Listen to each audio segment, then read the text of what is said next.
Hi friends, welcome my channel सौ style. चलो આપણે ડ્રેસના ગળાની પેટર્ન બનાવીએ। ન્યૂ પેટર્ન બનાવીએ આપણે નેક ગળું। ચાલો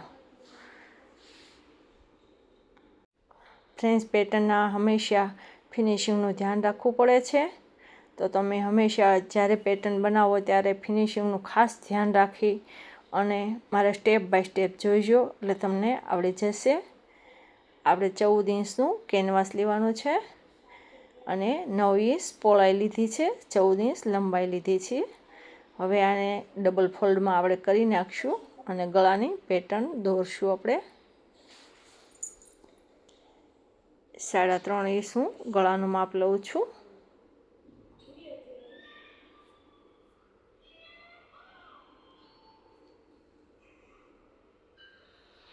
અને 6.5 ઇંચ લંબાઈ લઉં છું ગળાની। હવે આપણે એને લીટી દોરી દઈશું, એની ચોરસ કરી નાખશું।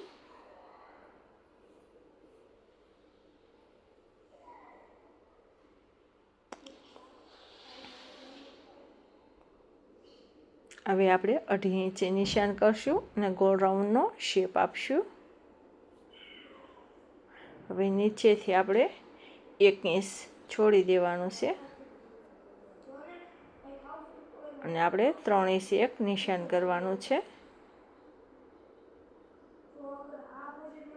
3 ઇંચે નિશાન કર્યું છે, ત્યાં આપણે ગોળ રાઉન્ડનો શેપ આપવાનો છે।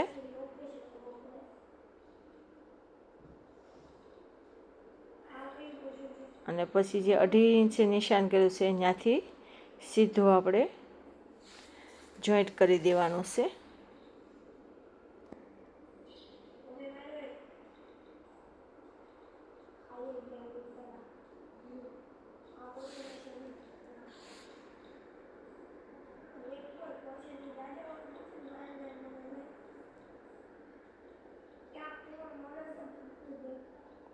ગોળ રાઉન્ડમાં શેપમાં 3 ઇંચ લેવાનું છે।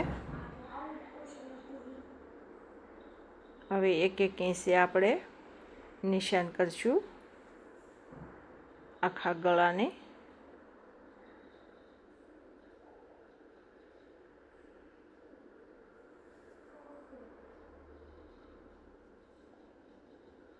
હવે આપણે એને સીધી લાઈનમાં દોરી લઈશું। હવે એને કટ કરી દઈશું। ફ્રેન્ડ્સ, કટિંગમાં ખાસ ધ્યાન રાખવું અને તમે વિડીયો કટ કરીને ના જોશો, તમે આખો વિડીયો જોશો તો જ તમને પેટર્ન આવડશે। હવે આપણે એને એક કાપડ ઉપર ઇસ્ત્રીની મદદથી લગાડવાનું છે, એટલે આપણે એને પહેલાં કટિંગ કરી લઈએ, અંદરના ભાગમાં પણ કટિંગ કરી લઈશું।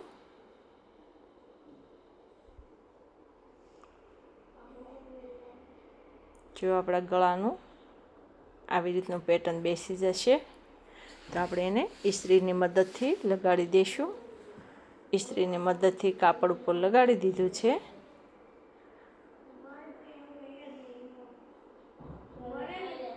હવે આપણે સેસ કાપા પાડી દેવાના છે। હવે આપણે એને બહારની સાઈડમાં સિલાઈ મારી દેવાની છે।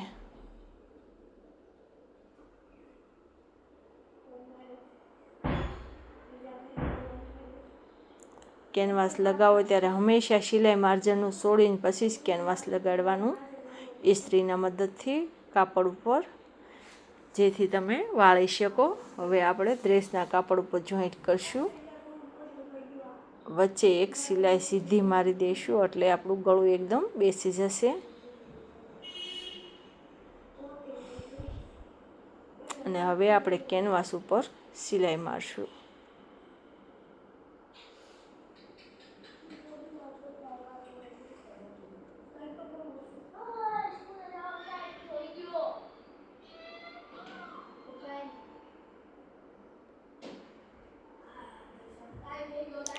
ગળામાં સિલાઈ મારતી વખતે હંમેશા ધ્યાન રાખવાનું છે કે ક્યાંયથી કાપડ ખેંચાવવું ના જોઈએ। કાપડ ને કેનવાસ બે એક જ સરખું રહેવું જોઈએ, ના તો કાપડને ખેંચવાનું છે ના તો કેનવાસને. હવે આપણે સિલાઈ મારી દીધી છે અને હવે આપણે વચ્ચેથી કટ કરી લઈશું. ફ્રેન્ચ કટ કરો ત્યારે હંમેશા થોડુંક સિલાઈ માર્જિન રાખીને જ કટ કરજો.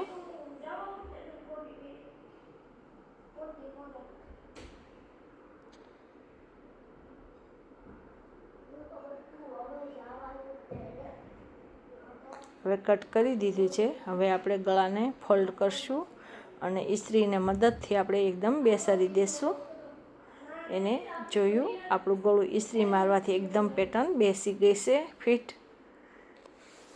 હવે આપણે એક કેનવાસ લેવાનું છે જે 9 ઇંચ અને આમ 8 ઇંચ છે.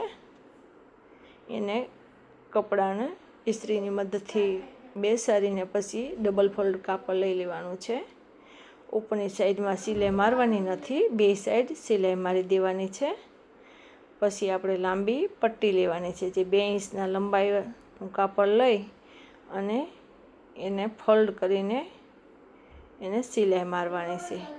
ફ્રેન્ચ પટ્ટી લાંબી લેવાની છે કારણ કે એની આપણે પટ્ટીઓ બનાવવાની છે. અને સિલાઈ હંમેશા એક સાઈડ જ મારવાની છે, પટ્ટીને બે સાઈડ નથી મારવાની. ફ્રેન્ચ પટ્ટીઓ મેં આવી રીતે તૈયાર કરી દીધું છે. હવે જ્યાં આપણે સિલાઈ નથી મારી ઉપરના ભાગમાં રાખી અને પટ્ટીને જોઈન્ટ કરવાની છે. પટ્ટી હંમેશા સિલાઈ મારેલી હોય તે ભાગ નીચે રાખવાનો છે અને પટ્ટીઓને એક પછી એક મૂકીને આપણે જોઈન્ટ કરતું જવાનું છે. જે આપણે અલગથી કેનવાસ લીધું છે એની ઉપર કાપડ જોઈન્ટ કરી દીધું છે ડબલ ફોલ્ડમાં. એમાં આપણે પટ્ટી જોઈન્ટ કરશું. આખામાં આપણે પોણા ભાગમાં જેટલું આપણને એમ થાય આ ગળામાં ફિટ બેસી જશે ત્યાં સુધી આપણે પટ્ટીઓ બેસાડી દેવાની છે. હવે બીજી સાઈડમાં પણ સરખી કરતી જવાની ને સિલાઈ મારતી જવાની છે. સરખી ગોઠવી નાખવાની પટ્ટીને.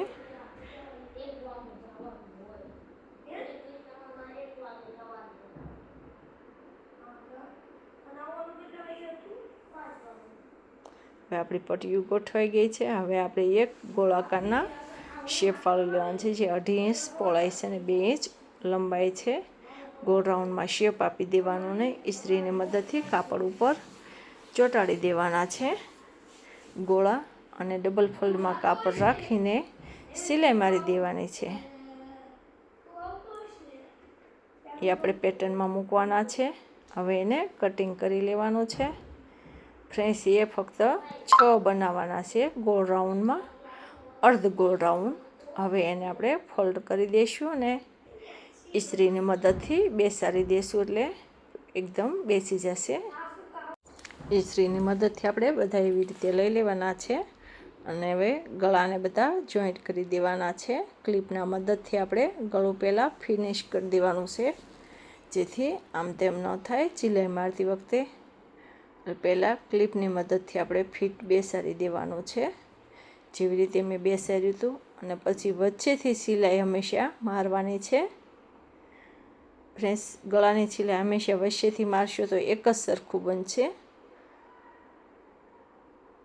અને પહેલાં ક્લિપ એટલે મારી કે ગળું સેસ પણ આગળ પાછળ ન થાય, આપણે સરખી રીતે બેસાડી શકીએ. અને ગોળ રાઉન્ડના શેપ જે બનાવ્યા હતા એ 6 બનાવવાના છે.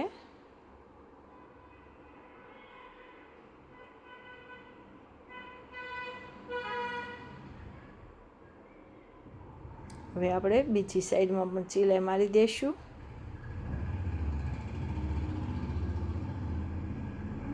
સિલાઈ મારતા જઈશું અને ક્લિપો કાઢતા જઈશું.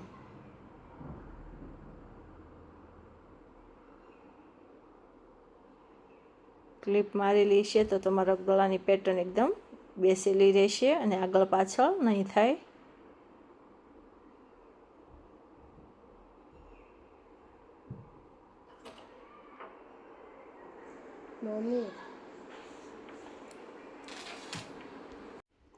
ફરતી સિલાઈ આપણે ગળાને મારી દીધી છે. હવે આપણે એક મોટી દોરી લેવાની છે જેને બે બાજુ એક સરખો ભાગ રાખવાનો છે અને વચ્ચેથી સિલાઈ મારવાની છે. હવે આટી મારતી જવાની છે અને સિલાઈ મારતી જવાની છે. ફ્રેન્ડ્સ, આટીમાં જેમ પારી રહે એ ટાઈપના ગોળ ઓલા રાખવાના છે, એટલે ખાસ ધ્યાન રાખજો.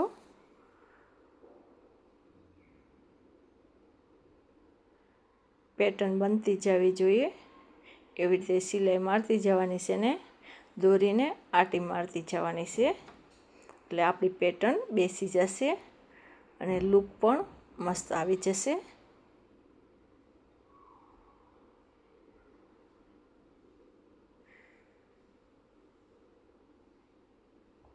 ચલો, આપણી દોરી મુકાઈ ગઈ છે. હવે આપણે લેસ મૂકવાની છે. ચાલો આપણે ગળાને ચારે બાજુ લેસ મૂકી દઈએ.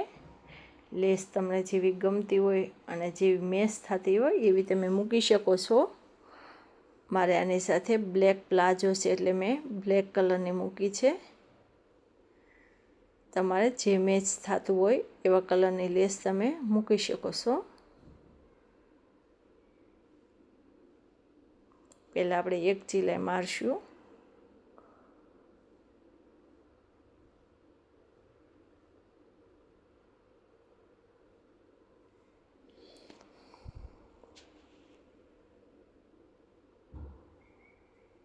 હવે આપણી એક સિલાઈ મરાઈ ગઈ છે. હવે બીજી સિલાઈ મારશું જેથી લેસ એકદમ ફિટ બેસી જાય.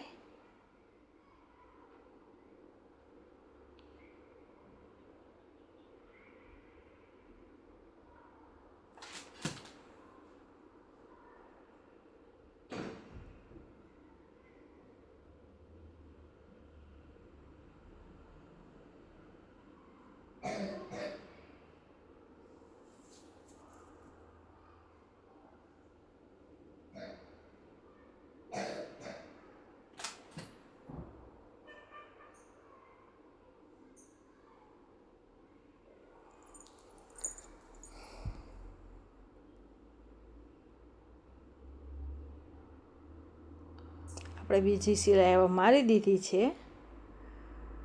તો હવે આપણે જે દોરી છે એને નાના એવું ફૂલ બનાવી દઈશું.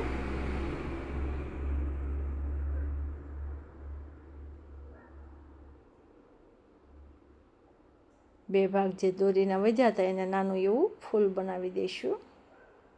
લટકણ જે આપણા લટકણ બની ગયા. હવે આપણે જે દોરીની પેટર્ન બનાવી હતી એમાં આપણે મોતી ટાંકી દઈશું.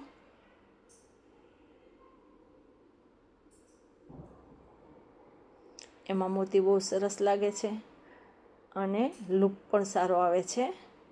તો આવી રીતે મોતી ટાંકી દઈશું.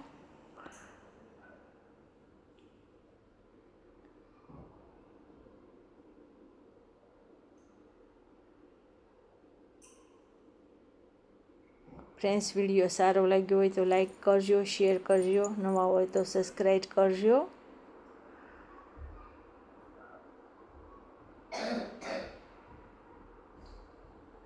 મારા નવા વિડીયો તમને જોવા મળશે.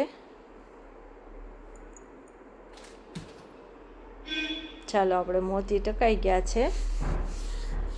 હવે આપણે ગળું તૈયાર થઈ ગયું છે. કેવી નેકની ડિઝાઇન છે આપણે જોઈ લઈએ. જોયું ફ્રેન્ડ્સ, આપણે નેકની ડિઝાઇન તૈયાર થઈ ગઈ છે. કેટલી મસ્ત બેસી ગઈ છે અને લાગે છે પણ કેટલું સરસ એકદમ લુક આવી ગયો છે. Thank you friends.